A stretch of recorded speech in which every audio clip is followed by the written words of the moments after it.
come out. All those who guess that were saying Manchester United pool is over, come out, because we might finish 15th in the Premier League. We might finish even lower than that, but the Manchester United juice is still there. The Manchester United pool is still there, and it will never go away. So David Dunstone reported that Bryan Mbeumo favors joining Manchester United, and he has rejected joining clubs like Arsenal, Tottenham, and Newcastle, and these clubs, they have Champions League football. Manchester United will not even have Conference League football next season, but Bryan Mbeumo has favoured what? Joining Manchester United over these clubs. So what? If you are big, you are big. Arsenal fans, don't get mad at us. Tottenham fans, don't get mad at us. Newcastle fans, don't get mad at us, because if you are big, you are big. And Manchester United, whatever happens, whatever position we finish in the Premier League, Manchester United will always continue to be the biggest club in the world. So I'm excited of this signing that Bryan Mbeumo is coming to Manchester United. Of course I'm excited. I know there are players that have come to Manchester United in the past and they have failed terribly, even after proving that they are good players in the clubs that they were coming from. And that has made Manchester United fans almost doubting every signing that Manchester United made. We saw that with Matheus Cunha. Matheus Cunha, who is a very good signing for Manchester United. Because if you look at the Ruben Amorim system, it needs athletes, it needs runners, it needs guys who can carry the ball from the midfield to the attack. And Matheus Cunha can provide that. Also, Bryan Mbeumo coming to Manchester United, it is a very huge addition to our attacking depth. Because I told Manchester United fans to ask themselves this question. Is Bryan Mbeumo going to improve this Manchester United attack? And yes, he's going to improve this Manchester United attack. He's an upgrade to Zagzi, he's an upgrade to Hoyland, he's an upgrade to Alejandro Garnacho. He's an absolute upgrade to this Manchester United team. And I think now that Manchester United have Bryan Mbeumo and Matheus Cunha in the same team, two very good athletes. Because if you look at the profile that Matheus Cunha and Bryan Mbeumo have, it is almost like they have some likeness. They have some likeness because they are both athletes. They both can score goals. Matheus Cunha scored 16 goals, Bryan Mbeumo scored 20 goals in the Premier League. In terms of creating chances, Bryan Mbeumo, I think he's the fifth in the Premier League for chances created. So he's a really good signing and he's an athlete, and you needed those legs in that number 10 position. This side you have Cunha, this side you have Bryan Mbeumo. Manchester United will be moving like crazy next season. And we don't want to get overexcited and all that. But Ineos, what they are doing this transfer window, I think it is really good. They have stopped recruiting for the manager and now they are recruiting for the club. Because if you look at the Bryan Mbeumo, can Bryan Mbeumo work in a team which uses a back four? Of course he can work in a team that uses back four. Can Matheus Cunha work in a team that uses back four? Of course Matheus Cunha can work in a team that uses back four.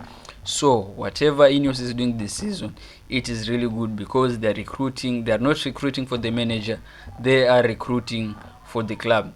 They made that mistake last time recruiting for Ten Hag, bringing him Hoyland, bringing him Zagze, bringing him Manuel Ugarte, bringing him De Ligt. Those were players who were very good when Manchester United are playing the back four system. But Cunha and Mbeumo, these guys can play the back four system and they can play in the back three system, and in all these systems they will look in a way to fit into the team. And this whole talk that I'm hearing that Manchester United fans should be excited, Bryan Mbeumo is just a guy from Brentford. It is not like you have gotten a player from Real Madrid or you have taken the best talent in Barcelona team. Of course it's from Brentford, but also let's be real. Is Bryan Mbeumo starting in that Arsenal team? Of course he can start in that Arsenal team, because your best attacker this season has less goals than Bryan Mbeumo. Bryan Mbeumo has more goals than your best Premier League attacker this season. Is Bryan Mbeumo starting in that Newcastle team? He does not start in the number 9 position, and Bryan Mbeumo is not a number 9. In that right wing, is he starting over who is that guy playing there? Anthony Gordon.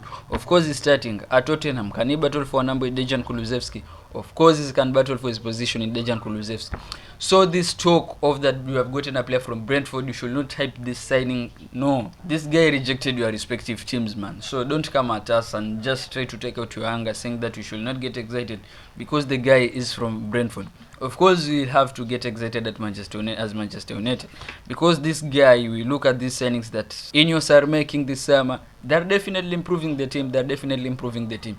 So we have every right, Manchester United fans, to be happy because the players they're getting in, one, they're Premier League proven, they are athletes, and where they come from they have good numbers. They have proved that they can be very good players for the club. and they are a definite improvement to our team. So let us be happy, but at the same time, let us not get over our heads and start thinking that obviously when Matheus Mbeumo and Cunha come to this club, they will obviously be like Cristiano Ronaldo, Rooney, and who? Dimitri Berbatov. No, they will not be like that, man. But let's give them time to grow to this football club. I know the signing has not happened, but I know soon it will happen. Manchester United have still some cash to spend. Matheus Cunha 62.5. I hope they can also close the deal for Bryan Mbeumo and proceed to other signings like the goalkeeper and a striker. We really need a striker because having Matheus Cunha and Bryan Mbeumo as a number 10 position, then our strikers sheet, we have Rasmus Hojlund on top, we will still have done nothing. Another issue is the keeper. The time we get a very good team, then our goalkeeper, every shot he faces a goal, we will also have done nothing. Then another breaking story that had mixed reactions from Manchester United fans. It is Bruno Fernandes rejecting the offer from Al Hilal, which was about to receive 700 British pounds per week. But Bruno Fernandes rejected the offer and he will be staying at Manchester United next season. So Bruno Fernandes himself said this: if Manchester United are in a situation that they need to sell me so that they can get money to fund the rebuild and to get good players who can help the club, of course I'm good with it. That is why Bruno Fernandes said. And Ineos gave Bruno Fernandes the freedom if they didn't want to force him out, because arguably Bruno Fernandes has been our best player post Alex Ferguson. So what they said, it was this: look, the offers on the table, Al Hilal has offered this for you, but if you want to leave the club, that will be up to you. But if you want to stay, we'll be happy to keep you at the club. And now everybody has heard the reports have come out. Bruno Fernandes has chose to stay at Manchester United. And I'm looking at this as a Manchester United fan. I'm not that guy who wanted Bruno Fernandes to go, but that money could have helped us a lot. Some are saying that we could have wasted the funds. Manchester United have been doing that before, but let's be real, man. Bruno Fernandes is turning 31 very soon. So that means what? He could have just gotten the bag, collecting generational wealth for his family, and left Manchester United. Because I know Manchester United, for this process to kick, for this rebuild to happen, and for Manchester United fans to start seeing the results, it will take like 2 to 3 seasons. But having Bruno Fernandes in that team, it is not bad. Obviously, he will add something in that team as I've been doing for the past years. But I think if it was Bruno Fernandes, I could have just left Manchester United and went other place where I could have gotten the bag for my family. I know I cannot make decisions for him. Obviously, he said that he was not ready to carry his whole family to Dubai, to the Saudi Pro League and all that. But I'm saying this, man.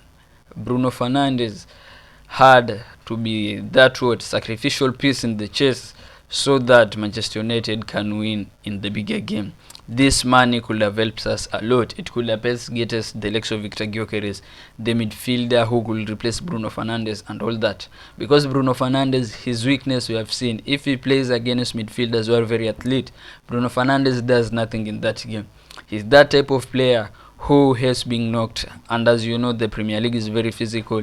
Even the small teams in the Championship, if you play in the FA Cup and the Carabao Cup, those games are very physical. So the decision was up to Bruno Fernandes, and I respect it. I respect his loyalty that he has decided to stay at the club. But how I wish Bruno Fernandes could have gotten into Al Hilal and just Manchester United secure the bag so that we can get another player. And another story that I think Manchester United hate hearing this, but Chelsea actually paid Manchester United 5 million penalty fee for Jadon Sancho to come back at Manchester United. Even after this guy helped Chelsea secure the Conference League, man, they have brought him back to Manchester United. And this is because of what? The huge salary demand Jadon Sancho wants at Chelsea.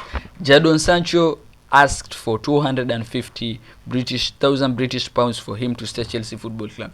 And I was just looking at the salaries of the most important players at Chelsea, man. I saw Cole Palmer receiving around 110.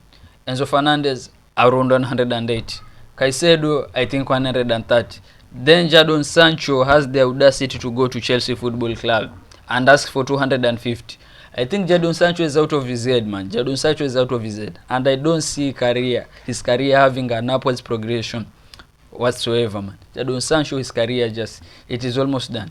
Because at Manchester United, there's no room for him. I don't see any room for Jadon Sancho at Manchester United.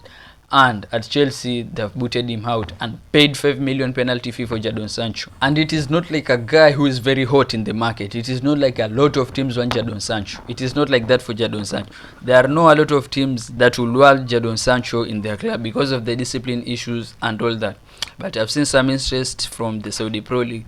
You know, the Saudi Pro League, they pay a good money. I hope how they'll get Jadon Sancho out of Manchester United to the Saudi Pro League so that he can fund this rebuild. He has been a bad player at Manchester United, but at least Jadon Sancho do something good at last and get out of Manchester United so that you can fund this rebuild. And another position that I think everybody is overlooking, it is a goalkeeper, man. Manchester United need a serious goalkeeper. This Andre Onana bullshit that we have been seeing for the most part of the season, or the most part that Andre Onana has been at Manchester United, it is unacceptable. I know some saying Andre Onana is a good goalkeeper, give him time. You should go at Andre Onana like this. But let's be real, man. This is Manchester United and finishing 15th is unacceptable. So it's either these guys perform or they leave the club. And I'm very happy. I'm not even going to sit here and back some players who literally got us 15th in the Premier League. Some of the players will back maybe the youngsters Lenioro, Ahmad, Maino, Dogo and those young talents. But look, no player at Manchester United currently is untouchable. And Ineos do a squad revamp. I know the funds are tight. I know the budget is tight. But you can even break some FFP rules, man. But make sure you don't get relegated. And I'll be here to update you in any football news, any Manchester United news. So, peace. Don't forget to hit the sub.